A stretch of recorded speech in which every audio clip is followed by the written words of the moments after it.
Mon fils m'a dit, maman, je vais vérifier les freins. Tu es âgé, c'est dangereux pour toi de conduire. Le lendemain, j'ai trouvé un traceur sous la voiture.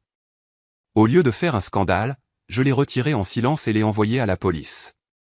3 heures plus tard, on m'a appelé et j'ai été glacé d'horreur.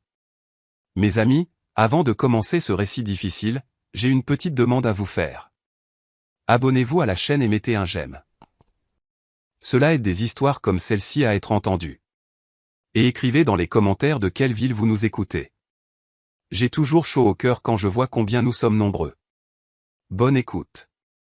Ma berline Bordeaux foncé n'a jamais été pour moi un simple assemblage de fer, de pistons et de caoutchouc. Pour une femme de mon âge, qui a passé sa vie debout avec un plateau à la main, cette voiture était bien plus. C'était ma forteresse, mon espace personnel inviolable où je ne devais rien à personne. Dans son habitacle, il y avait toujours une odeur de menthe poivrée et cette fragrance particulière, salée, de la mer froide, qui reste sur la sellerie après mes escapades dominicales sur la côte. Ces voyages étaient mon seul rituel, le moment où Olympiada Vassilievna Nikitina cessait d'être une ancienne serveuse, une mère ou une grand-mère. Elle devenait simplement un être humain regardant l'horizon. Je connaissais chaque son de ce moteur.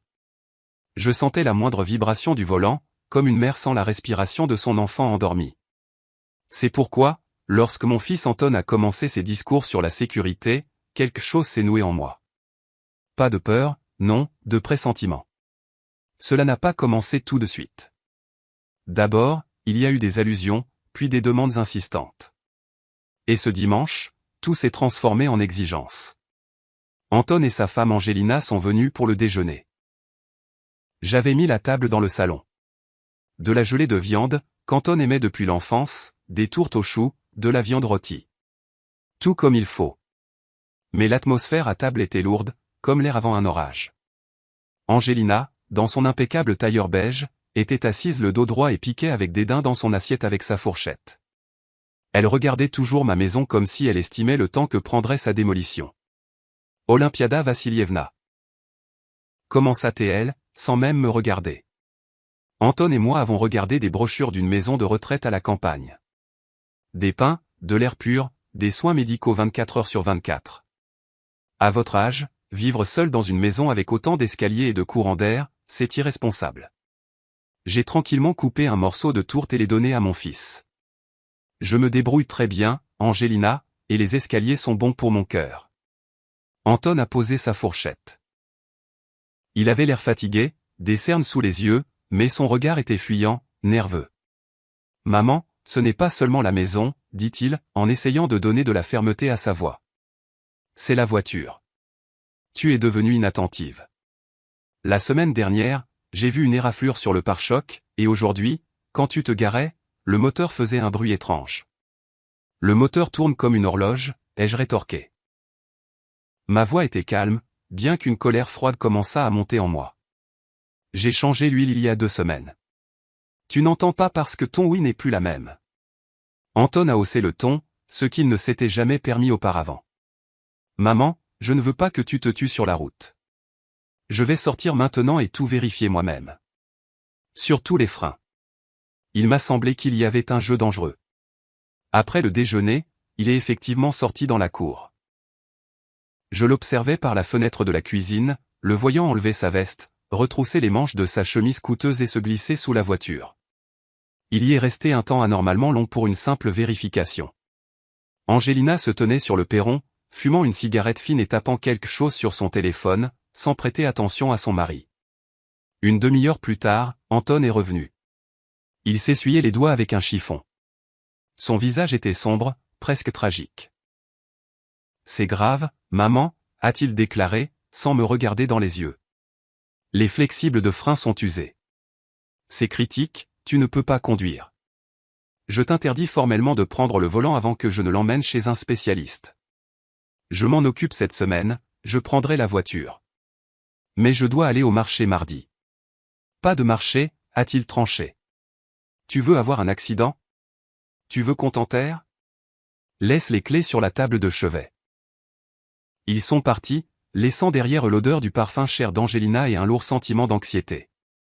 Le soir est tombé sur la ville, mais le sommeil ne venait pas. J'étais allongé, écoutant le silence de la maison. Les mots de mon fils tournaient dans ma tête, usés, critiques. Je conduisais depuis 40 ans. Je savais ce que l'on ressentait à la pédale quand les freins étaient fatigués. Ma voiture était en bon état. Je n'en doutais pas. Pourquoi mentait-il? Vers minuit, je me suis levé, j'ai jeté un vieux châle tricoté sur mes épaules et j'ai pris une lampe de poche. Le garage m'a accueilli avec sa fraîcheur et son odeur familière d'essence et d'huile. Je me suis approché de ma berline, j'ai passé la main sur le métal froid de l'aile, comme pour calmer une bête fidèle. Je ne suis pas mécanicienne, mais la vie m'a appris à comprendre les choses dont ma sécurité dépend. Je me suis allongé sur le sol en béton froid et j'ai éclairé le dessous de la voiture avec la lampe de poche, là où Anton avait bricolé. Les flexibles de frein étaient intacts, secs, sans la moindre fissure. Aucune fuite de liquide. Tout était parfait. J'allais sortir, soulagé, quand le faisceau de la lampe a accroché quelque chose d'étranger. À l'arrière, profondément à l'intérieur du pare-choc, là où on ne le voit pas de l'extérieur, une petite boîte noire était collée au métal. Elle tenait par un aimant. Mon cœur a raté un battement. Je me suis étiré et j'ai détaché l'appareil avec effort. C'était un petit rectangle de plastique noir de la taille d'une boîte d'allumettes. Sur le côté, une minuscule diode verte clignotait à peine. Un traceur GPS. Ma première réaction a été de vouloir appeler immédiatement Anton, de crier, d'exiger une explication. Comment osait-il espionner sa propre mère comme une criminelle, m'humilier avec ce contrôle, sous prétexte de s'inquiéter? La colère est montée comme une vague brûlante dans ma gorge. Mais je me suis figé. Des années de travail en salle m'avaient appris la règle principale, les émotions sont l'ennemi d'un bon service et du bon sens. Si un client crie, tu dois devenir de glace. Si ton fils te met un mouchard aimant sur les freins, c'est que quelque chose ne va pas. L'impulsivité pouvait me coûter très cher maintenant. J'ai éteint la lampe de poche et je suis rentré à la maison. J'ai mis le traceur dans une enveloppe postale épaisse. Je ne me suis plus recouché. Je suis resté assise dans la cuisine, regardant la petite lumière verte clignoter à travers le papier, et j'ai attendu l'aube. Le matin, je n'ai pas pris la voiture. Anton l'avait interdit, après tout. Je me suis habillé un peu mieux, j'ai pris une canne, plus pour l'apparence que par nécessité, et je suis allé à pied au poste de police du quartier. Derrière le comptoir de l'accueil se trouvait Sergueï, un homme robuste avec une moustache, que je me souvenais avoir connu tout jeune sergent. Il venait souvent déjeuner chez moi il y a environ 15 ans. Il adorait mes soupes de cornichons. Olympiada Vassilievna, son visage s'est éclairé d'un sourire. Quelle bonne surprise! Quelqu'un vous a embêté? Bonjour, Serioja. J'ai posé l'enveloppe sur le comptoir. Ma voix était calme, posée.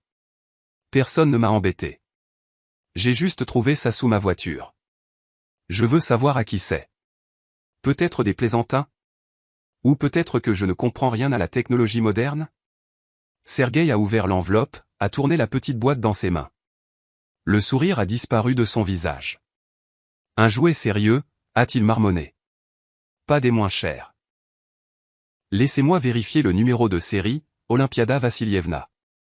Asseyez-vous en attendant. Voulez-vous un thé? Non, merci. Je vais rentrer chez moi.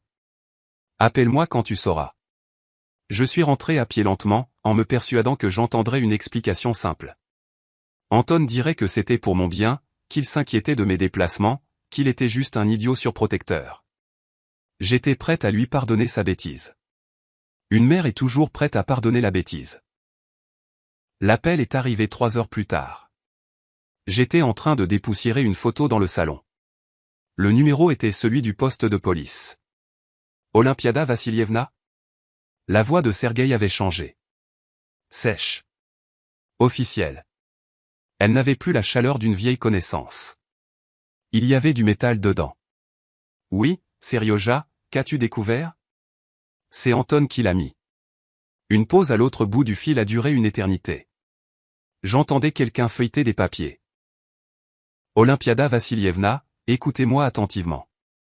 Cet appareil n'est pas enregistré au nom d'un particulier. C'est une balise professionnelle clonée. Mais ce n'est pas le plus effrayant. Je me suis assise dans le fauteuil, sentant mes jambes me lâcher. Que veux-tu dire par pas le plus effrayant? Nous avons vérifié l'historique des déplacements de ce traceur, a poursuivi le policier, en détachant chaque mot. Votre voiture. Elle ne reste pas dans le garage la nuit, comme vous le pensez peut-être. La semaine dernière, votre véhicule a été repéré à 3 reprises sur le territoire des quais de chargement du centre logistique Severny. À 3 heures du matin, à 3h45, et hier à 2h50 du matin. C'est impossible, ai-je murmuré. Je dors à cette heure-là. La voiture est dans le garage. Le traceur dit le contraire. Et les caméras de surveillance sur la route aussi, Olympiada Vassilievna. À ces mêmes heures, des lots d'électronique coûteuse ont été sortis des entrepôts de Severny. Un mandat est en cours de préparation pour la saisie de votre véhicule comme instrument du crime. Une équipe d'enquêteurs se dirige vers chez vous. Le téléphone a failli me tomber des mains. Le monde autour de moi a vacillé et s'est immobilisé dans un équilibre nauséeux. Toutes les pièces du puzzle se sont assemblées en une image monstrueuse. Anton ne s'inquiétait pas pour ma sécurité. Il ne vérifiait pas les freins. Il s'assurait que la voiture était en état de marche pour ses propres besoins. Mon fils, mon sang, ne se contentait pas de me surveiller. Il utilisait ma voiture pendant que je dormais pour voler. Il utilisait mon nom honnête, ma voiture, ma vie comme couverture. Et quand la police arriverait, et ils étaient déjà en route, ils ne le trouveraient pas lui. Ils trouveraient une retraitée dont la voiture était sur les lieux du crime. Il n'était pas seulement un voleur. Il m'avait préparé pour le sacrifice. Le froid qui s'est répandu dans ma poitrine était plus terrible que n'importe quelle douleur. Mais avec ce froid est venue la clarté. J'ai lentement reposé le combiné sur son socle. Le temps des larmes était passé. J'ai regardé mes mains. Elles ne tremblaient pas. C'était étrange, car un monde entier venait de s'effondrer en moi. Mais mon corps restait calme, comme si je me préparais à prendre la commande la plus compliquée dans une salle bondée. L'enquêteur a dit que l'équipe était en route. Cela signifiait que j'avais tout au plus une demi-heure avant qu'il ne frappe à ma porte et que ma vie ne se transforme en procès-verbal. J'ai recomposé le numéro de Sergueï. Serioja, ma voix était basse mais ferme comme du granit. Ne raccroche pas, écoute-moi. Tu me connais depuis 30 ans. Tu sais que je ne suis pas une voleuse. Olympiada Vassilievna, les faits? Commença-t-il d'un ton administratif. Au diable les faits, les jeux interrompus, me permettant pour la première fois de ma vie d'être grossière avec un représentant de l'autorité. Tu te souviens de Viktor Pavlovitch? Le capitaine à la retraite? Il déjeunait chez moi tous les jours jusqu'à sa retraite. Appelle-le tout de suite. Dis-lui qu'Olympiada a besoin d'aide et donne-moi 48 heures. Je ne peux pas. C'est une affaire criminelle. Tu peux retarder l'établissement du mandat. Dis que les données du traceur nécessitent une nouvelle vérification. Dis qu'il y a eu une panne de système. N'importe quoi. Si vous prenez la voiture maintenant, le vrai voleur s'enfuira et je finirai en prison. C'est ce que tu veux? Que la mère d'Anton aille en prison pour quelque chose qu'elle n'a pas fait? Un lourd silence s'est installé à l'autre bout du fil. J'entendais sa respiration. Il hésitait. 48 heures, Olympiada Vassilievna.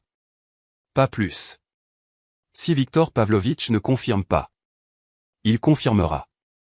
Merci, mon fils. J'ai raccroché. À cet instant, la femme qui était prête à tout pardonner à son fils est morte. Dans ce fauteuil, dans le silence de mon salon, il ne restait plus qu'Olympiada Nikitina. Une personne qui avait survécu aux années 90, élevé un enfant seul et qui n'avait jamais laissé personne lui marcher sur les pieds, pas même son propre fils. Les larmes ont séché avant même de couler. Le chagrin s'est transformé en une rage froide et calculatrice. J'avais besoin d'un plan, et je devais jouer mon rôle jusqu'au bout. J'ai pris le téléphone et composé le numéro d'Anton. Les sonneries étaient longues, traînantes.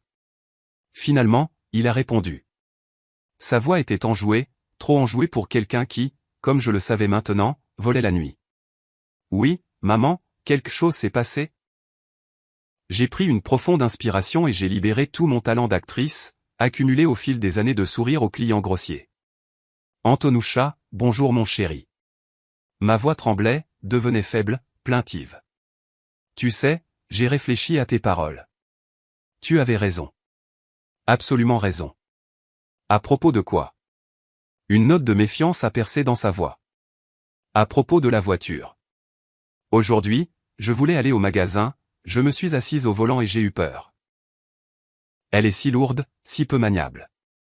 Et la pédale de frein, j'ai eu l'impression qu'elle s'enfonçait dans le vide.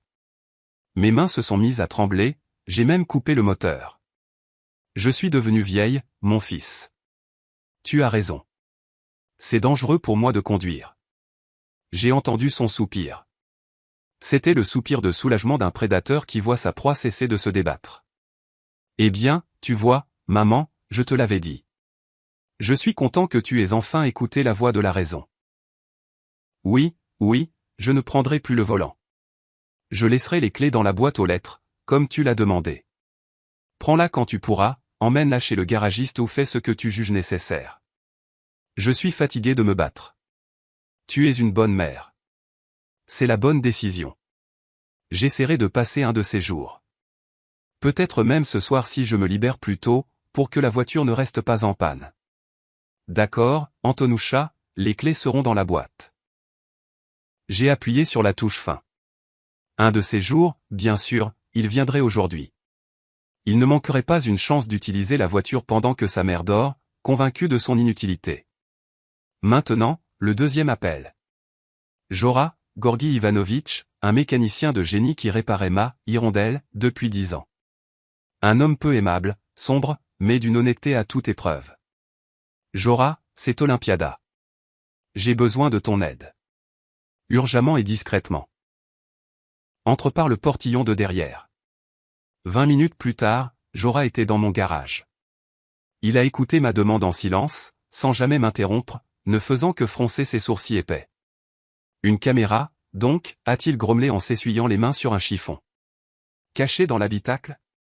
Non, dans le garage, sur l'étagère parmi les pots de peinture, pour qu'elle filme directement la portière du conducteur et le pare-brise, et qu'elle transmette sur ma tablette. Tu peux faire ça? Vous m'offensez, Olympiada Vassilievna. On s'en occupe tout de suite. Nous avons travaillé vite et en silence. Jora a installé un minuscule objectif entre des pots de vernis, camouflant les fils avec de vieux chiffons. J'ai vérifié l'image sur ma vieille tablette. L'angle était parfait. Quiconque entrerait dans le garage et s'assiérait dans la voiture serait filmé comme sur le vif. Quand Jora est parti, je suis retourné à la maison. J'ai tiré les rideaux, éteint la lumière dans toutes les pièces sauf la chambre, où j'ai laissé une veilleuse allumée. Qu'il pense que je suis allé me coucher.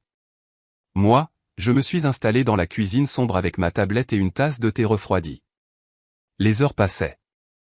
21h, 22h, 23h. Peut-être que je m'étais trompé? Peut-être allait-il vraiment juste emmener la voiture en réparation? Le doute, comme des vers gluants, a commencé à saper ma confiance. Mais je les chassais. Je me souvenais de ce traceur. Je me souvenais des mots du policier sur les virées nocturnes. Minuit. Un léger bruit de moteur s'est fait entendre dans la rue. Pas celui de ma voiture. Un autre. Le son s'est approché et s'est tu au coin de la rue, à une centaine de mètres de la maison. Ils ne se sont pas approchés du portail pour ne pas me réveiller avec la lumière des phares. Intelligent. 1 minute plus tard, le portillon a grincé. Je connaissais ce grincement. La charnière aurait dû être graissée depuis longtemps, mais j'oubliais toujours. Maintenant, ce son a retenti comme un signal d'alarme. Je me suis crispé sur l'écran de la tablette. L'image était en noir et blanc, granuleuse, mais suffisamment nette grâce à l'éclairage infrarouge. La porte du garage, que j'avais délibérément laissée non verrouillée, a commencé à monter lentement. 2 silhouettes sont apparues dans l'embrasure. Anton, dans une veste sombre avec une capuche rabattue sur le front. Il se déplaçait rapidement, en terrain conquis, et derrière lui, elle est entrée. Angelina. J'ai failli laisser tomber la tablette. Ma belle-fille, qui faisait toujours la fine bouche à la vue de la poussière, qui avait peur de salir ses chaussures, était maintenant vêtue d'un pantalon noir empli d'un sweatshirt large. Sur son épaule, un énorme sac de sport, vide à en juger par la façon dont il se balançait. Doucement, toi, a chuchoté Angelina quand Anton a heurté un seau. Le son, capté par le micro de la caméra, m'est parvenu clairement, comme s'ils étaient à côté. Tu vas réveiller la vieille? Elle dort, a balayé Anton en ouvrant la portière conducteur de ma voiture. Elle est devenue sourde, elle s'en est plainte elle-même. Elle a avalé ses pilules et elle roupille.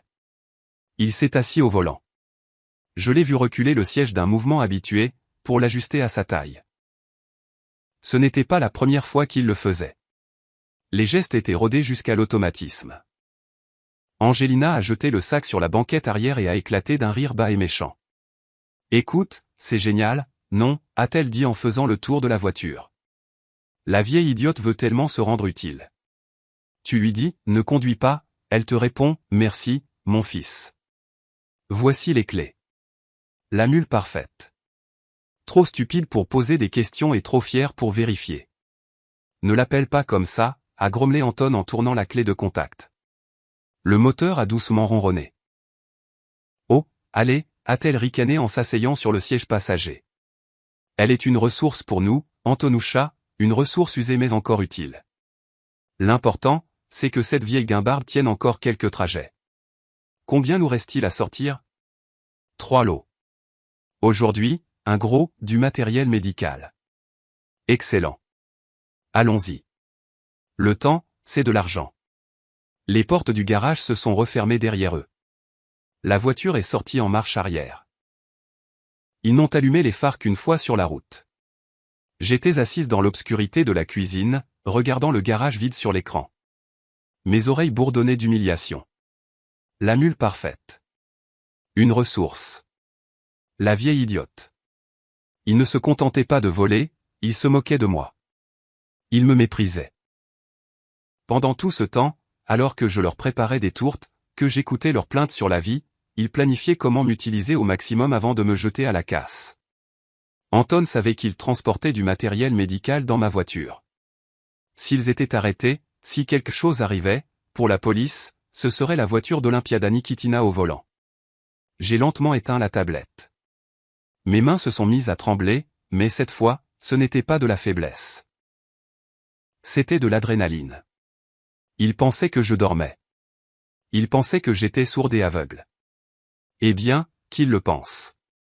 Je me suis levé et je me suis approché de la fenêtre. La nuit était sombre, sans lune, parfaite pour le vol. Mais l'aube viendrait, et quand elle viendrait, je serais prête. 48 heures. J'avais 48 heures pour transformer leur suffisance en leur condamnation. Je suis allé dans la chambre, mais pas pour dormir. J'ai sorti du placard un vieux dossier de documents. J'ai trouvé le numéro de Victor Pavlovitch. Il était trop tôt pour appeler, mais j'allais écrire un message. Le jeu avait commencé, et maintenant, c'est moi qui en fixais les règles. Je suis resté assise dans le noir jusqu'à 4 heures du matin.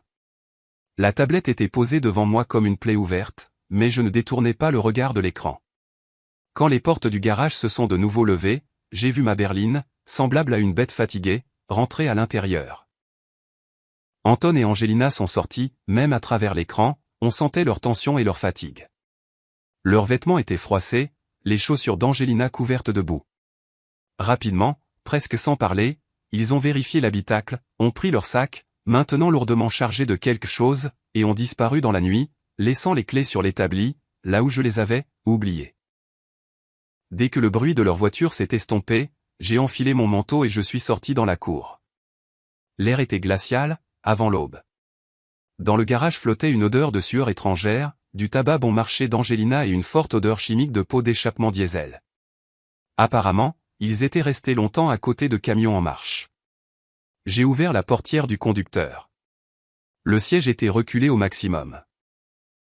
Sur le tapis de sol, des traces d'argile, qu'on ne trouve pas dans notre quartier, mais qui abondent dans la zone industrielle de l'autre côté de la rivière.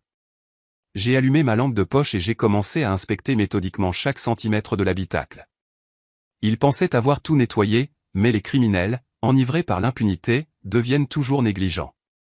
Sous le tapis en caoutchouc du siège passager, quelque chose de blanc dépassait.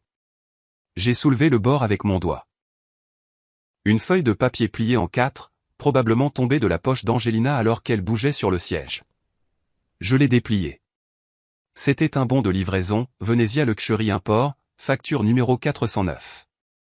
La liste des marchandises était longue, cuir italien, sac de créateur, montre. Je connaissais cette entreprise. Venezia Import louait des entrepôts au centre logistique Severny. Ce même centre où, il y a 10 ans, en m'humiliant et en suppliant de vieux clients, j'avais obtenu pour Anton un poste de manager junior. Je l'Y avait placé pour qu'il ait un travail honnête, une protection sociale, un avenir, et il a utilisé cet endroit pour voler ses propres employeurs. J'ai soigneusement photographié le bon de livraison avec mon téléphone, puis j'ai mis l'original dans un sac en plastique. Il pouvait y avoir des empreintes. La matinée s'est déroulée comme dans un brouillard. J'attendais un appel, et il est arrivé pile à midi. « Maman, salut !» La voix d'Anton sonnait d'une joie fausse qui me crispait les mâchoires. « Comment vas-tu ?»« Bonjour, Antonoucha. »« Ça va, doucement. »« J'ai mal au dos, signe de pluie. »« Écoute, j'ai pris la voiture hier soir, comme promis. Je l'ai emmenée chez un garagiste que je connais, un service ouvert 24h24. Il a jeté un œil. « Maman, les nouvelles ne sont pas bonnes. » J'ai serré le téléphone contre mon oreille, sentant une rage froide monter en moi. Qu'y a-t-il? C'est si grave? Pire que tout. Ce ne sont pas seulement les freins. La suspension est pourrie, la crémaillère de direction est à changer. La réparation coûtera plus cher que la voiture elle-même.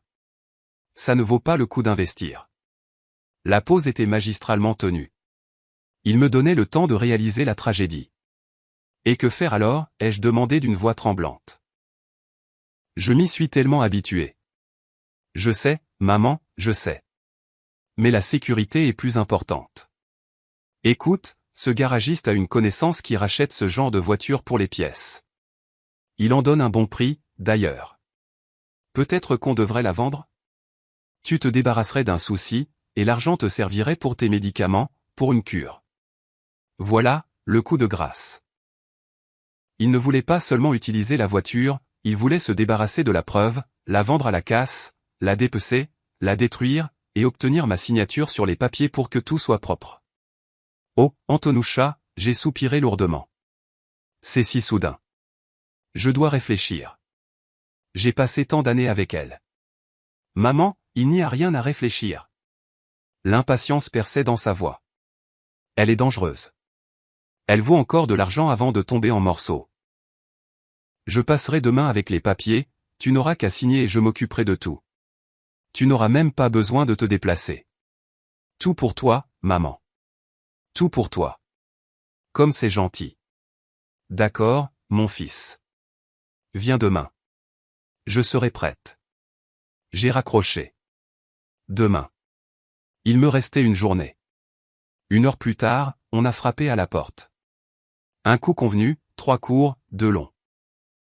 Victor Pavlovitch, mon vieil ami, est entré, s'appuyant sur sa canne, mais le dos aussi droit que celui d'un jeune lieutenant. Il avait vieilli, ses cheveux avaient grisonné, mais ses yeux étaient restés les mêmes, vifs, attentifs, ceux d'un capitaine de la police criminelle. « Bonjour, Olympiada, dit-il en enlevant son chapeau. Tu as du thé? Il fait un vent glacial dehors.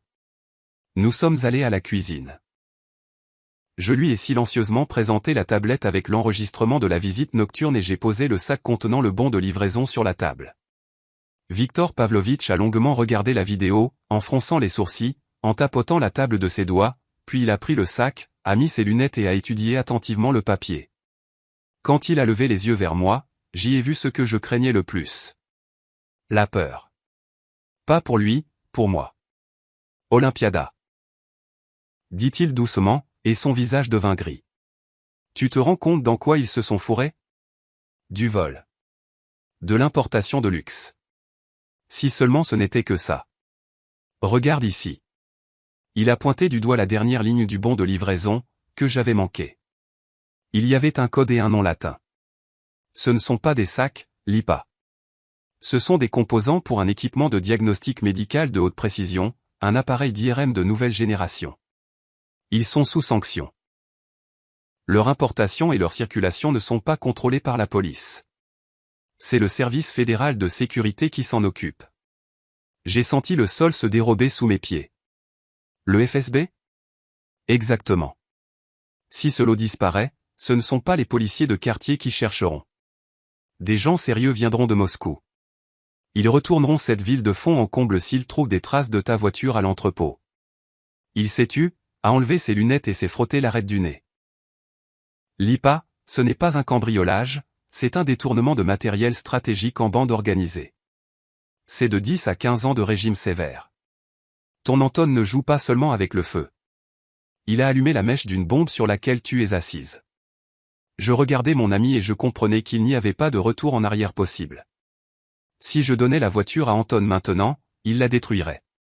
Mais les traces resteraient, les caméras, la géolocalisation des téléphones. Les fédéraux me trouveraient, et alors personne ne croirait une vieille serveuse qui prétendait ne rien savoir. Je mourrais dans un hôpital pénitentiaire. Vitia, ma voix était sèche comme une feuille d'automne. Que dois-je faire?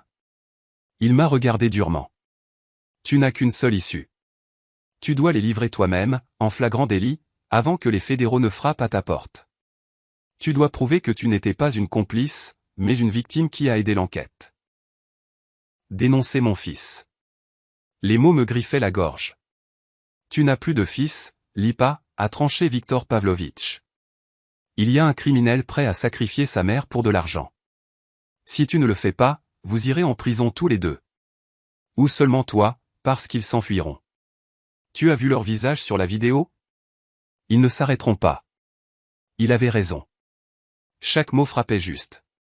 J'ai besoin de temps, Vitia. J'ai besoin qu'ils commettent une erreur. Une dernière erreur. Tu as peu de temps. Sergueï m'a dit que le mandat a été retardé, mais la pression d'en haut augmente. Demain soir, la voiture sera signalée comme recherchée. Demain. Je me suis souvenu de l'appel d'Anton. Il veut prendre la voiture demain pour la vendre pour pièces. Cela signifie qu'il n'y a plus de preuves dedans. Ou il pense qu'il n'y en a plus, a objecté Victor. Mais s'il l'emmène pour la vendre, il pourrait simplement la brûler dans la forêt. Tu ne peux pas leur donner les clés comme ça. Un plan a commencé à se former dans ma tête. Terrible, risqué, mais le seul possible. Vitia, j'ai besoin que tu sois là demain soir. Pas seul. Avec une équipe. Que as-tu en tête? Je vais les forcer à le refaire. Une dernière fois. Et cette fois, nous les accueillerons. Viktor Pavlovitch m'a longuement regardé dans les yeux, puis a hoché la tête. D'accord, je m'arrangerai avec les gars. Mais, Lipa, es-tu sûr de pouvoir le faire? C'est ton enfant. J'ai regardé la chaise vide où s'asseyait autrefois le petit Antonoucha, étalant sa bouillie sur l'assiette. Ce garçon n'existait plus. Il y avait un homme qui me mentait en face et volait du matériel médical, me condamnant à la prison. Je pourrais, Vitia, parce que si je ne le fais pas, il me tuera, non pas avec un couteau, mais avec une peine de prison. Et je veux vivre. Quand Victor est parti, j'ai sorti un vieux carnet de ma boîte. Il y avait les numéros de tous mes anciens clients. La factrice Zina, le pharmacien Lev Borisovitch, la vendeuse de la boulangerie Tamara. J'avais besoin d'un alibi, et j'avais besoin de témoins, non pas pour le tribunal, mais pour la ville, pour que demain, quand tout arriverait, personne n'ose dire qu'Olympiada Nikitina avait élevé un voleur et l'avait couvert. J'ai pris le téléphone. Il était temps d'activer mon réseau. Il était temps de tisser une toile dont Anton et Angelina ne pourraient plus s'échapper. Je suis sorti de chez moi dès que les premiers magasins ont ouvert. Mon itinéraire était calculé au millimètre près. D'abord, à la boulangerie de Tamara. Elle aimait toujours discuter, et les nouvelles de sa boutique se répandaient dans le quartier plus vite que les petits pains chauds. Olympiada Vassilievna. Tamara s'est fendue d'un large sourire, s'essuyant les mains sur son tablier. Comme d'habitude, une moitié de Borodinsky? Oui, Tamarochka, et 2 feuilletés au pavot, ai-je souri en retour, m'appuyant sur ma canne. Antonoucha les adore. Il travaille tellement en ce moment, le pauvre garçon, il ne dort même pas la nuit. Vraiment? Tamara a dressé l'oreille. Je croyais qu'il avait un travail de bureau.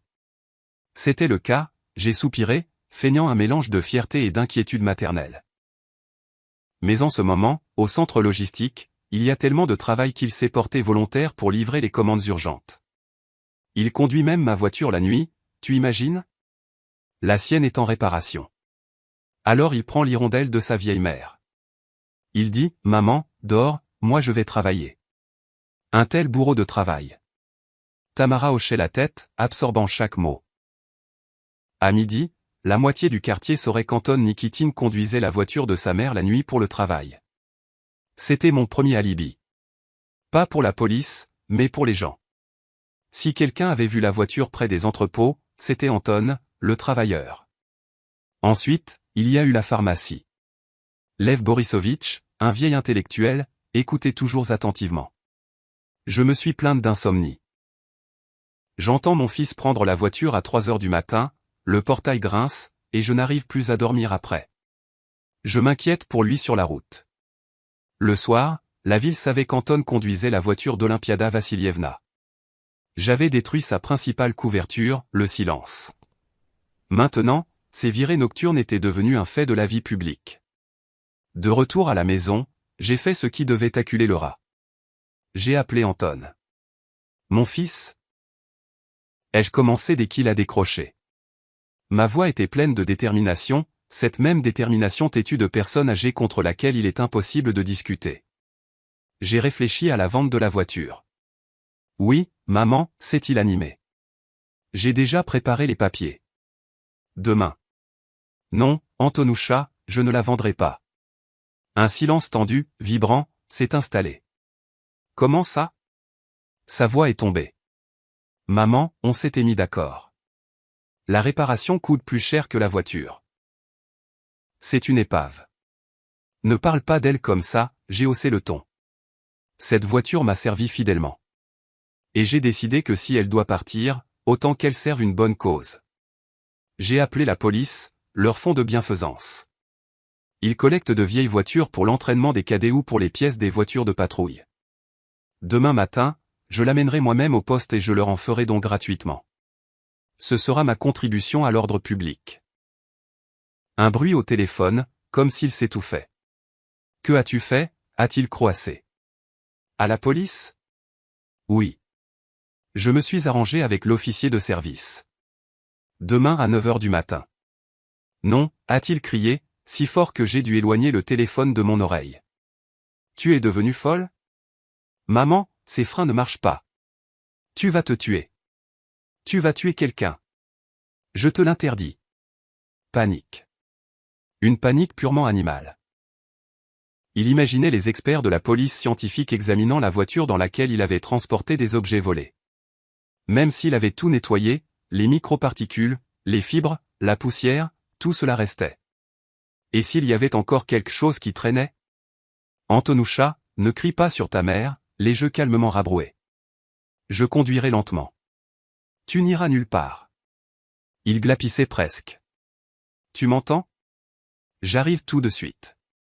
Je vais tout vérifier moi-même une fois de plus. Peut-être que je pourrai réparer les freins pour que tu puisses y aller en toute sécurité. Laisse-moi venir ce soir. Tout de suite.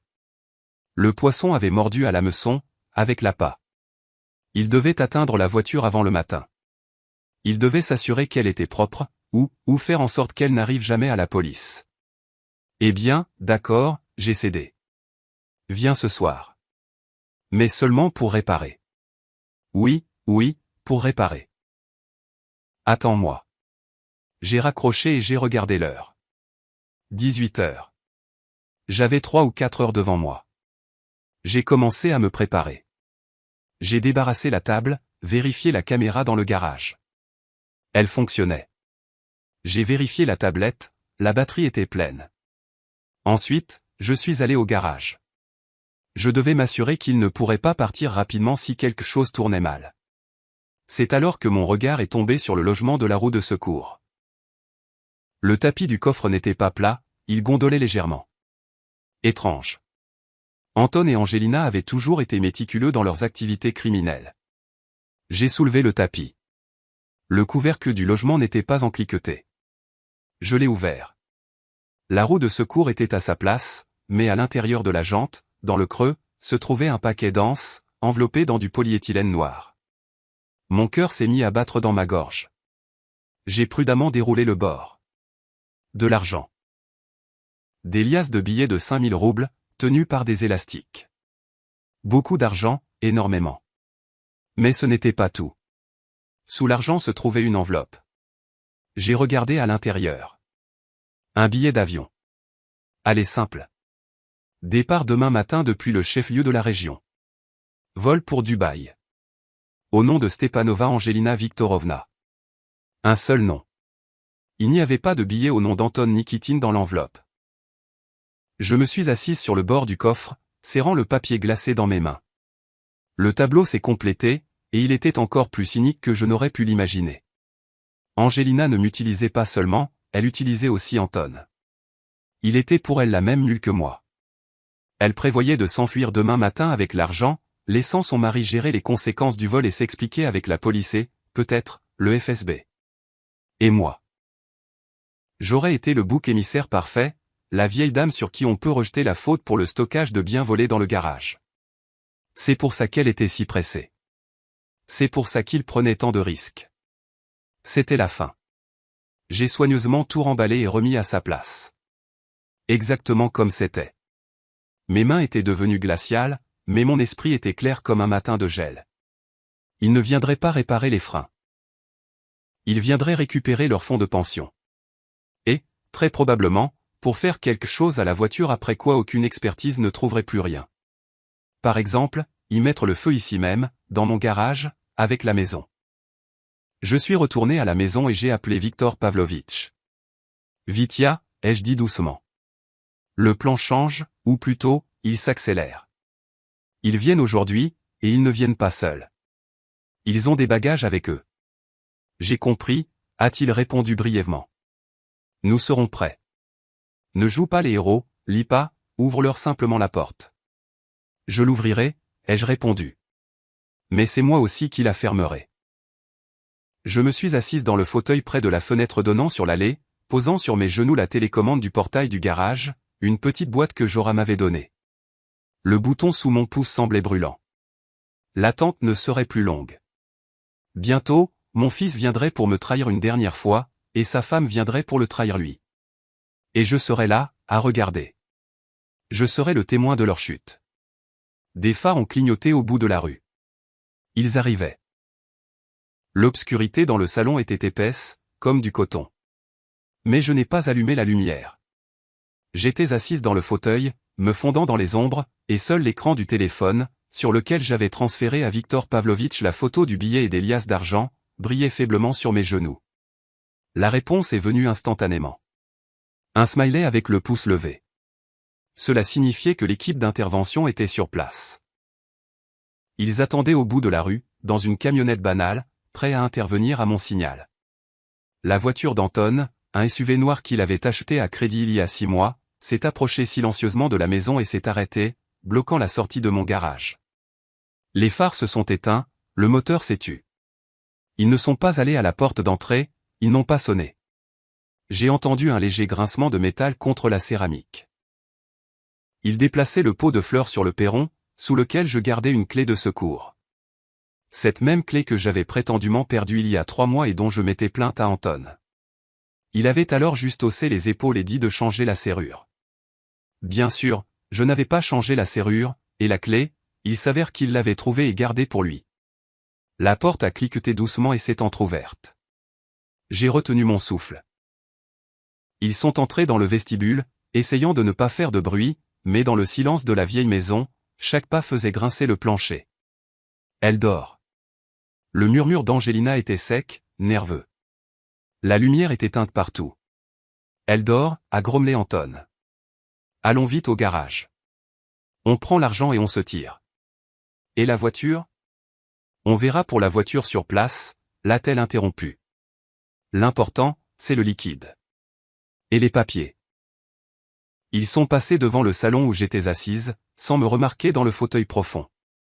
J'ai vu leur silhouette à la lumière du lampadaire de la rue qui filtrait par la fenêtre. Tous deux avaient de grands sacs et des bouteilles à la main. Des bouteilles en plastique avec un liquide transparent. Une odeur d'eau de javel m'a frappé le nez quand ils ont ouvert la porte menant de la maison directement au garage.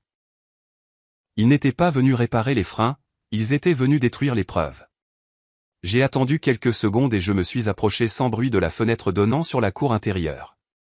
Mon garage était traversant, avec un portail sur la rue et une porte vers la maison. La lumière à l'intérieur a jailli, vive, me blessant les yeux. À travers une fente dans le rideau, je voyais tout. Anton s'est précipité vers le coffre. Il a arraché le tapis, ouvert le logement de la roue de secours. Il y est, a-t-il soufflé en sortant le paquet d'argent. Tout est là. Ouf. Je pensais que la vieille l'avait trouvé. Pendant ce temps, Angelina arrosait la banquette arrière et le sol avec le contenu de la bouteille. Mais en plus, sifflait-elle, pour qu'il ne reste pas une seule molécule d'ADN.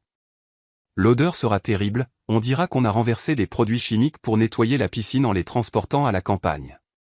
Anton fourrait les liasses d'argent dans son sac. Ses mains tremblaient. Angèle, ça suffit peut-être? Si on prenait juste l'argent et qu'on partait? Elle donnera la voiture aux flics demain, ils se débrouilleront. Angelina s'est retournée brusquement vers lui. Sous la lumière crue de la lampe du garage, son visage était déformé par la méchanceté et le mépris. Tu es un idiot, Anton? Elle s'est approchée de lui. Les flics trouveront des traces, des microparticules et ils viendront te chercher. Tu veux aller en prison? Je ne veux pas aller en prison. Je veux que ça se termine. Ça se terminera quand on se sera débarrassé des preuves. Écoute-moi. On laisse l'argent ici. Anton s'est figé, une liasse de billets à la main. Quoi? Tu es folle? On laisse une partie de l'argent ici. Elle lui a arraché plusieurs liasses des mains et les a jetées dans un coin du garage, derrière de vieux pneus. Une boîte qu'elle a sortie de son sac a suivi le même chemin, et ça aussi. Qu'est-ce que c'est? Anton la regardait avec horreur. Ce sont les pièces de ce scanner qu'on n'a pas eu le temps de vendre.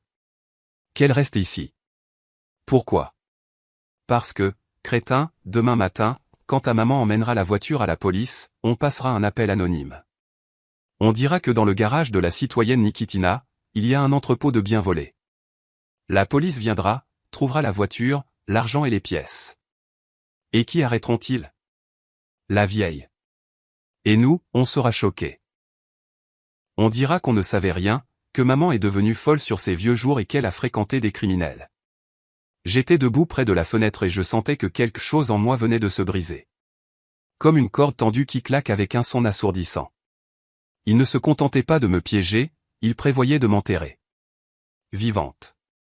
Mon fils était là, écoutant sa femme proposer de m'envoyer en prison pour sauver leur peau. Mais c'est ma mère, a faiblement objecté Anton. C'est ton billet pour la liberté, a hurlé Angelina. Ou tu préfères que je m'envole seul pendant que tu pourris en tôle? Choisis. Anton se taisait. Il regardait l'argent dans le coin, sa femme, la voiture. Et je voyais la dernière étincelle de conscience s'éteindre dans ses yeux. Il a hoché la tête. D'accord, fais comme tu veux, mais vite. C'était la fin. Mon fils n'existait plus. Devant moi se trouvait un étranger, un ennemi. J'ai sorti de ma poche la petite télécommande que Jora m'avait donnée. Il n'y avait qu'un seul bouton rouge. Le bouton de verrouillage du périmètre. Jora n'avait pas seulement installé une caméra, il avait modernisé l'automatisme du portail. Maintenant, il pouvait non seulement se fermer lentement, mais aussi se verrouiller hermétiquement, bloquant les serrures électroniques de sorte qu'on ne pouvait l'ouvrir qu'avec cette télécommande. J'ai appuyé sur le bouton. Un lourd grondement de moteur a retenti dans le garage. Les battants du portail, qui étaient ouverts, ont commencé à descendre lentement, inexorablement. Anton et Angelina ont sursauté. « Que as-tu appuyé » a crié Angelina. « Je n'ai rien appuyé. » Anton s'est précipité vers le bouton sur le mur, le martelant frénétiquement. « Ça ne marche pas. C'est coincé. » Le portail s'est abaissé avec un claquement métallique, coupant la voie vers la rue. Les serrures ont cliqué comme la culasse d'un pistolet. Ils étaient piégés, dans la boîte de béton de mon garage, seuls avec leur cupidité et leur trahison. J'ai pris une profonde inspiration, redressé les épaules et allumé la lumière dans le vestibule. Il était temps d'entrer en scène. J'ai ouvert en grand la porte intérieure du garage et j'ai franchi le seuil. La lumière vive m'a frappé les yeux, mais je n'ai pas plissé les paupières. Je me tenais sur la marche supérieure, emmitouflé dans mon vieux châle de laine, et je les regardais de haut.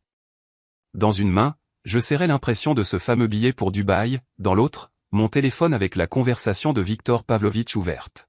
« Maman » Anton a reculé des portes fermées, comme s'il avait vu un fantôme. Son visage était pâle comme de la craie, et ses yeux cherchaient une issue au piège dans lequel il s'était lui-même enfermé. Angelina s'est figée, une bouteille d'eau de Javel à la main.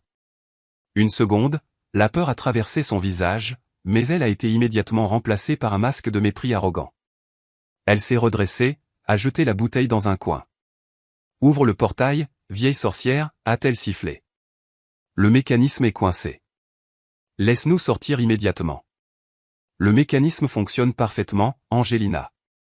Ma voix était calme, forte et claire. Des années de travail dans une salle bruyante m'avaient appris à parler de manière à être entendu même à travers le cliquetis de la vaisselle et le brouhaha des conversations. Je l'ai vérifié personnellement, aussi minutieusement que les freins qui, selon Anton, étaient cassés. J'ai lentement descendu les marches jusqu'au sol en béton. Ils ont reculé. C'était étrange, j'étais une femme âgée sans défense, et ils étaient jeunes et forts, mais la peur émanait d'eux par vagues. La peur de voir leur petit monde sale s'effondrer. « Qu'est-ce que tu racontes ?» Anton a tenté de sourire, mais le sourire était une grimace pathétique. « Maman, nous sommes venus te faire une surprise. Nettoyer l'intérieur avant la vente. Pourquoi nous as-tu enfermés ? Une surprise. » J'ai levé la main avec l'impression. Une surprise comme ce billet allait simple ? J'ai jeté la feuille à ses pieds. Elle a plané sur le béton comme un drapeau blanc de capitulation. Anton a baissé les yeux, a lu le nom et la date. Ses sourcils se sont haussés. Il a lentement tourné la tête vers sa femme. « Angèle, c'est quoi ça, un billet pour Dubaï ?» Angelina se taisait, les lèvres pincées en une fine ligne. « Tu savais qu'elle partait demain, Anton ?» ai-je demandé, sans le quitter des yeux. « Seul, sans toi ? Ou étais-tu trop occupé à arroser ma voiture d'eau de Javel pour remarquer que ta femme faisait ses valises pour sa petite personne ? C'est une erreur, a-t-il balbutié, regardant sa femme avec la confusion d'un chien battu. Angelina, dis-lui. On devait partir ensemble, plus tard, quand tout se calmerait. Idiot, a crié Angelina, perdant son sang-froid. Elle a compris que le jeu était terminé et que les masques ne servaient plus à rien. Quel idiot tu fais, Antonoucha. Tu pensais vraiment que j'allais t'attendre en sortant de prison ou me traîner un boulet ? Tu es un raté. Tu n'as même pas réussi à voler ta propre mère correctement. Elle s'était lancée vers moi. Son visage était déformé par la fureur. Donne la télécommande. Tout de suite. Elle a levé la main, avec l'intention de m'arracher le porte-clés. Anton a saisi son bras. Ne la touche pas, a-t-il crié. Mais il y avait plus de désespoir que de protection dans sa voix. Lâche-moi. Elle se débattait, lui griffant le visage avec ses ongles manucurés.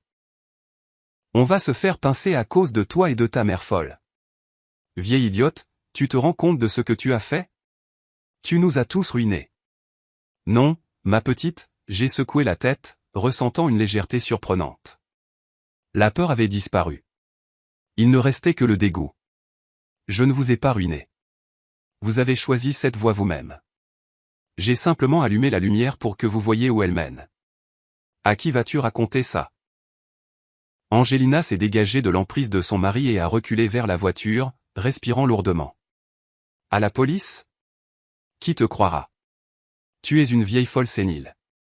On dira que tu as forcé Anton à le faire, que tu l'as fait chanter avec l'héritage, que c'était ton idée, cet entrepôt dans le garage. C'est notre parole contre la tienne, et nous sommes plus jeunes, plus convaincants. Et toi ? Tu n'es personne. Elle a souri triomphalement, pensant avoir trouvé une échappatoire. Anton la regardait avec horreur, réalisant avec qui il avait vécu toutes ces années. J'ai souri en retour. C'était un sourire triste, fatigué. Je n'avais pas pitié de moi. J'avais pitié du temps, de l'amour que j'avais consacré à élever l'homme qui se tenait maintenant devant moi et n'osait même pas me regarder dans les yeux. Tu as raison, Angelina, ai-je dit doucement. Peut-être qu'un simple policier de quartier aurait eu du mal à démêler tout ça. On croit rarement les vieilles dames quand il s'agit de leur fils chéri. Mais ils n'ont pas besoin de me croire, moi. J'ai levé la main et j'ai montré un coin sombre du garage, où derrière des étagères d'outils se trouvait une autre porte menant à un débarras, qu'ils avaient oublié dans leur précipitation. Il leur suffit de croire le chef de la police. La porte du débarras s'est ouverte. De l'obscurité est sorti Viktor Pavlovitch. Il portait son vieil uniforme de cérémonie, avec toutes ses décorations sur la poitrine. Derrière lui se tenaient 2 solides membres du raid encagoulés avec des fusils d'assaut. « Bonsoir, citoyen. » La voix de Viktor Pavlovitch a résonné dans l'espace confiné du garage comme une sentence. Les mains là où je peux les voir. Lentement. Angelina a poussé un cri et a reculé, le dos contre le capot de la voiture. Anton s'est simplement effondré sur le sol, se couvrant la tête avec les mains. « Capitaine. » a-t-il murmuré. « Tonton Vitya. Pour toi, c'est Viktor Pavlovitch, a coupé mon ami, faisant signe aux soldats. Prenez-les. » Les hommes du raid ont agi vite et sans ménagement. Une seconde plus tard, Anton et Angelina étaient allongés sur le sol en béton, face contre terre, des menottes se refermant sur leurs poignets. J'étais là, à regarder. Mon garage, ma forteresse, avait été souillé par leur présence, leur cupidité, leur saleté. Mais maintenant, l'air commençait à se purifier. Victor s'est approché de moi et a posé une main sur mon épaule. « Ça va, Lipa ?»« Je vais bien, Vitya » ai-je répondu, en regardant mon fils qui gisait dans une flaque d'eau de javel renversée, en gémissant doucement. Je suis juste en train de sortir les poubelles. Mais le spectacle n'était pas encore terminé. Angelina avait une dernière carte à jouer, et, se tortillant sous le genou d'un soldat, elle s'apprêtait à l'abattre. Et Anton ? Anton avait dans sa poche ce qui devait m'achever, ce dont je ne me doutais même pas. C'est lui qui m'a forcé. Le cri perçant d'Angelina a déchiré le silence retentissant du garage. Elle se tordait sur le sol, essayant de tourner la tête vers Viktor Pavlovitch. « Vous entendez ? C'est Anton. Il m'a menacé. Il a dit que sa mère avait des tonnes d'argent, qu'elle était une millionnaire clandestine et qu'on pouvait tout prendre. J'avais peur de lui. Je suis une victime. » Sa voix se brisait en un glapissement. Son maquillage avait coulé, transformant son joli visage en un masque de clown fou. À ce moment-là, elle ressemblait à un rat acculé, prêt à égorger ses propres petits pour se sauver. Anton, qui jusqu'alors était resté silencieux, a sursauté comme s'il avait été électrocuté. La trahison de sa femme, instantanée et absolue, a même percé sa carapace de choc. « Qu'est-ce que tu racontes » a-t-il hurlé, essayant de se redresser, mais le soldat du raid lui a brutalement plaqué le visage contre le béton. « Quel millionnaire ? C'est toi qui as tout inventé. C'est toi qui as trouvé le plan. Tu as dit que maman était vieille et qu'elle ne remarquerait rien. »« Il ment. Il ment » criait Angelina. « C'est un toxicomane. C'est un joueur. Vérifiez ses comptes. Il a tout perdu et a décidé de voler sa mère. » La scène était répugnante. 2 personnes qui, 5 minutes plus tôt, formaient une famille, des alliés prêts à s'enfuir ensemble vers une nouvelle vie, se noyaient maintenant mutuellement dans la boue, essayant de s'attirer la moindre indulgence. Anton a cessé de résister. Il s'est soudainement affaissé et s'est mis à pleurer. Fortement, en sanglotant, comme un enfant. Il a tourné la tête vers moi. Les larmes se mêlaient à la poussière sur ses joues. « Maman, maman » a-t-il gémi de la même voix qu'il utilisait à 5 ans pour demander une glace. « Maman, dis-leur, s'il te plaît, je suis ton fils. Je suis ton Antonoucha. J'ai des dettes, maman. Des gens dangereux. Ils ont menacé de me tuer. Je ne voulais pas. J'ai juste eu peur. Ne les laisse pas m'emmener. » Il a rampé vers moi, autant que les menottes et l'agent qui le tenait le lui permettaient. Le soldat a jeté un regard interrogateur à Viktor Pavlovitch. Celui-ci a hoché la tête à peine perceptiblement, et l'agent a légèrement desserré sa prise, permettant à Anton de ramper d'un demi-mètre et de s'agripper de ses mains liées au PAN de mon manteau. « Maman, pardonne-moi » sanglotait-il, le visage enfoui dans le tissu. « Je vais tout arranger. Je travaillerai pour rembourser. Mais pas la prison. J'y mourrai. Aie pitié de moi. Tu es ma mère. » Pendant une seconde, une infime fraction de seconde, mon cœur a vacillé. C'était l'instinct, ancien comme le monde. L'instinct de protéger son enfant, peu importe le monstre qu'il est devenu. Je me suis souvenu de ses petites mains chaudes quand il apprenait à marcher. Je me suis souvenu comment il dormait dans mes bras avec une forte fièvre. Mais ensuite, j'ai levé les yeux. J'ai vu ma voiture, mon « hirondelle », imprégné de l'odeur d'eau de javel et de trahison. J'ai vu le coin du garage où ils avaient jeté les pièces volées pour me piéger. J'ai vu Angelina, qui regardait son mari avec dégoût et haine. Et j'ai compris que le garçon dont je me souvenais n'existait plus. Il était mort il y a de nombreuses années, et je n'avais tout simplement pas remarqué son enterrement. Devant moi, ce n'était pas mon fils, c'était un voleur, un lâche et un traître, qui était prêt à vendre ma liberté pour un billet pour Dubaï pour sa femme. J'ai reculé lentement mais fermement d'un pas. Le tissu du manteau a glissé de ses doigts. Anton s'est figé, regardant ses mains vides, puis il a levé vers moi des yeux pleins d'incrédulité. « Maman ? » ?»« Je suis une mère, Anton, » ai-je dit doucement. Ma voix ne tremblait pas. Elle résonnait d'un acier trempé dans le feu de cette nuit. Et en tant que mère, j'avais le devoir de t'apprendre la chose la plus importante. Il faut répondre de ses actes. Je te l'ai appris dans ton enfance, mais tu n'as pas écouté. Maintenant, c'est la vie qui va t'enseigner, et la leçon sera longue. Je me suis tourné vers Viktor Pavlovitch. Fais les papiers, capitaine. J'ai tout dit. Je signerai la déposition au poste. Victor a hoché la tête. Relevez-les, a-t-il ordonné aux soldats. Anton a été brusquement remis sur pied. Il ne pleurait plus. Il me regardait avec une haine sourde. Le masque de la victime était tombé, révélant son vrai visage, méchant et mesquin. Tu le regretteras, vieille salope, a-t-il sifflé. Tu crèveras seul dans cette maison, et personne ne te donnera un verre d'eau. Mieux vaut ça que de vivre avec des rats, ai-je répondu. Les agents ont commencé à fouiller les détenus avant de les emmener. L'un des enquêteurs, un jeune lieutenant, a sorti un portefeuille de la poche intérieure de la veste d'Anton et a commencé à en vider le contenu sur le capot de ma voiture. Carte de crédit, permis de conduire, reçu froissé et un document plié en 3 sur du papier épais avec un sceau bleu. Le lieutenant l'a déplié, l'a parcouru des yeux et a froncé les sourcils. Camarade capitaine, jetez un œil. Il a tendu le papier à Victor. Viktor Pavlovitch a pris le document, l'a approché de la lumière. J'ai vu son visage se pétrifier.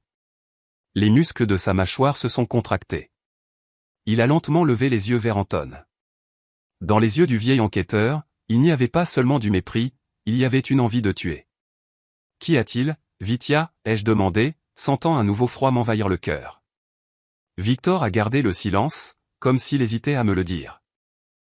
Puis il m'a tendu le papier sans un mot. C'était une police d'assurance. Une assurance vie.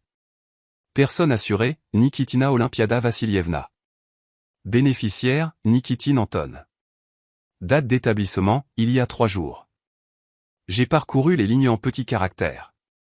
La somme était énorme, mais mon regard s'est arrêté sur un point, entouré au marqueur, double indemnité en cas de décès de l'assuré suite à un accident de la circulation, accident de la route. Le monde autour de moi s'est assombri. Les sons ont disparu. Il ne restait que le martèlement de mon sang dans mes tempes. Il ne voulait pas seulement me faire emprisonner s'il se faisait prendre. Il attendait que je meure dans un accident. Il me disait que les freins étaient défectueux. Pas seulement pour prendre la voiture. Il espérait que moi, vieille et inattentive, je croirais vraiment à la panne, que je paniquerais sur la route. Ou peut-être qu'il comptait aider lui-même les freins à lâcher si je n'acceptais pas de donner la voiture. Il y a 3 jours. Il l'avait souscrite il y a 3 jours. Il planifiait ma mort comme une option de rechange pour son succès financier. J'ai lentement levé les yeux vers mon fils. Il ne détournait pas le regard. Dans ses yeux, il n'y avait aucun remords, seulement de la déception. La déception d'un joueur qui vient de rater un gros lot. Emmenez-les, a dit doucement Victor. Vite, avant que je ne l'étrangle moi-même. Les soldats les ont traînés vers la sortie. Angelina a recommencé à crier pour un avocat. Anton se taisait, le dos voûté. Quand le portail s'est refermé derrière eux et que le grondement du fourgon de police s'est estompé au loin, je suis resté debout au milieu du garage, serrant dans ma main cette terrible feuille de papier. Victor s'est approché, m'a doucement pris la police d'assurance. Ça ira au dossier, l'IPA, comme preuve de préméditation. C'est une circonstance aggravante. Il va prendre cher. Très cher. Je sais, ai-je répondu. Je me sentais vide, consumé jusqu'à la moelle. Mais dans ce vide, quelque chose de nouveau naissait. La liberté. Une liberté terrible, coûteuse, mais absolue. Allons à la maison, a dit Victor. Je vais faire du thé. Tu as besoin de te réchauffer. J'ai hoché la tête. J'ai regardé ma voiture une dernière fois cette nuit-là. Elle avait tenu bon, et j'avais tenu bon. Nous avons fermé le garage et sommes entrés dans la maison. Une longue nuit d'interrogatoire et de procès-verbaux m'attendait, mais le pire était derrière moi. J'avais survécu, et j'étais libre. 6 mois ont passé. L'hiver cette année-là a été long et neigeux, mais le printemps a finalement pris ses droits, lavant l'asphalte des restes de glace et de gadoue grise.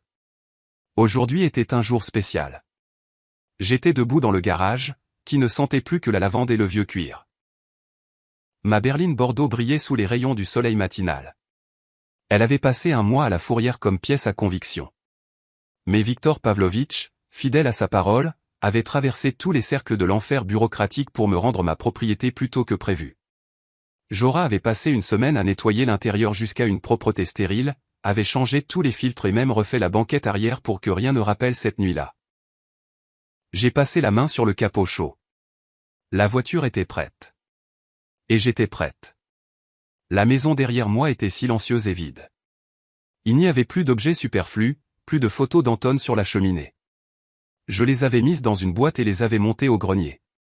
Pas jetées.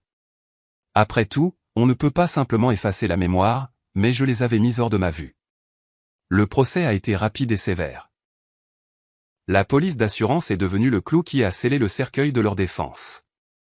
Anton et Angelina ont écopé de peines de prison ferme, longue. Je ne suis pas allé à la lecture du verdict. Victor m'a donné les chiffres. J'ai hoché la tête et j'ai clos le sujet. J'ai ouvert la portière du conducteur et je me suis assise au volant. Le siège m'a enveloppé de son confort familier. J'ai tourné la clé. Le moteur a répondu instantanément, ronronnant de manière régulière et puissante, comme un chat repu. Aucun bruit suspect, aucun jeu dangereux, seulement de la fiabilité. Sur le siège passager ne se trouvait pas un sac de courses ni des ordonnances de la clinique. Il y avait une carte routière. Un marqueur rouge y avait tracé une ligne épaisse traversant tout le pays, vers le sud, vers la mer, cette même mer dont je rêvais depuis 20 ans, mettant de côté chaque centime, d'abord pour les études d'Anton, puis pour son mariage, puis pour son appartement. J'ai passé la première. Le portail du garage s'est levé en douceur, m'offrant une vue sur la rue inondée de soleil. Je suis sorti de la cour, sans jeter un regard aux fenêtres de ma maison. Je savais que je reviendrais, mais ce serait une autre Olympiada. La voiture filait sur l'autoroute avec légèreté, comme si elle voulait m'emporter loin de cette ville. J'ai allumé la radio, une vieille bonne chanson sur la route passait, et, à ma grande surprise, je me suis mis à chanter. Après 3 heures de route, j'ai senti une agréable fatigue. Devant, une enseigne de café routier est apparue, le Confort. J'ai tourné sur le parking. À l'intérieur, ça sentait le café et l'oignon frit. Derrière le comptoir s'affairait une jeune serveuse, à peine une jeune fille, avec des yeux fatigués et une mèche de cheveux rebelles. Elle se démenait entre 3 tables, confondant les commandes et faisant tomber des serviettes. Les clients, 2 routiers, ronchonnaient. Je me suis assise à une table dans un coin. La jeune fille s'est précipitée vers moi 1 minute plus tard, à bout de souffle. « Excusez-moi, on est débordé. »« Que désirez-vous commander ?»« Juste un café noir, ma chère. »« Et ne vous pressez pas. » Elle a hoché la tête avec reconnaissance et s'est enfuie. Je l'observais. Dans ses mouvements, dans ses efforts, je me reconnaissais 40 ans plus tôt. La même agitation, le même désir de plaire à tout le monde, la même peur de se tromper. Elle a apporté le café. La tasse a cliqueté contre la soucoupe. Ses mains tremblaient. « Pardon » a-t-elle murmuré. Je lui ai souri, non pas le sourire de service d'une cliente, mais le sourire chaleureux d'une personne qui comprend tout. J'ai sorti de mon portefeuille un gros billet. Bien plus que le prix du café, et plus que ce qu'on laisse habituellement en pourboire dans de tels endroits. « Tout va bien » ai-je dit, couvrant sa paume de la mienne. « Tu t'en sors très bien. » Juste un conseil d'une vieille collègue. La jeune fille s'est figée, me regardant avec surprise. « Lequel ?» « Vérifie tes rétroviseurs, ma petite, » ai-je dit en la regardant droit dans les yeux. Et pas seulement dans la voiture. Parfois, les choses les plus dangereuses se cachent dans les angles morts. Là où nous sommes habitués à ne voir que ce que nous voulons voir. Là où nous faisons confiance sans regarder. Elle a cligné des yeux, réfléchissant à mes paroles. Je m'en souviendrai. Merci. J'ai fini mon café, je me suis levé et je suis sorti. Le vent printanier m'a frappé le visage avec une odeur de liberté et de neige fondue. La clochette au-dessus de la porte a tinté, me raccompagnant. Ce son était comme le gong final. Le round est terminé. Le vainqueur quitte le ring sur ses propres jambes. Je suis monté dans la voiture, j'ai vérifié les rétroviseurs, une habitude devenue une règle de fer, et j'ai repris la route. Devant moi, il y avait l'horizon, la mer et toute une vie qui, comme il s'est avéré, ne faisait que commencer. Mes amis, voilà qui conclut l'histoire d'Olimpiada Vassilievna. Une histoire lourde, poignante et, malheureusement, effroyablement réaliste. Nous parlons souvent de l'amour maternel inconditionnel, du sacrifice, du pardon. Mais où se situe la limite au-delà de laquelle le pardon devient de la complicité, et l'amour se transforme en aveuglement? Pensez-vous qu'Olimpiada a bien agi? C'est un choix terrible d'envoyer de ses propres mains son fils unique derrière les barreaux. Aurait-elle pu faire autrement? Tenter de le sauver, de lui parler, de lui donner la voiture et de tout oublier? Ou bien la trahison d'Anton, la police d'assurance, la tentative de faire accuser sa mère, ne lui ont-elles laissé aucune chance de miséricorde? Écrivez dans les commentaires de quel côté vous êtes. Auriez-vous pu appuyer sur ce bouton de la télécommande? Cette histoire nous fait réfléchir à la fréquence à laquelle, en aimant nos proches, nous ne remarquons pas en qui ils se transforment. Nous les voyons tels que nous voulons les voir, comme de petits enfants ayant besoin de protection. Et dans l'angle mort grandissent le cynisme et la cruauté. Si cette histoire vous a touché, si elle a fait battre votre cœur plus vite, s'il vous plaît, soutenez notre chaîne, mettez un j'aime à cette vidéo. C'est la meilleure façon de nous dire merci. Abonnez-vous à la chaîne pour ne pas manquer de nouvelles histoires audio. Car nous avons encore en réserve de nombreuses histoires à couper le souffle. Et, bien sûr, nous attendons vos commentaires. Vos pensées, vos émotions, votre expérience de vie, c'est ce pourquoi nous travaillons. Nous vous souhaitons tout le meilleur.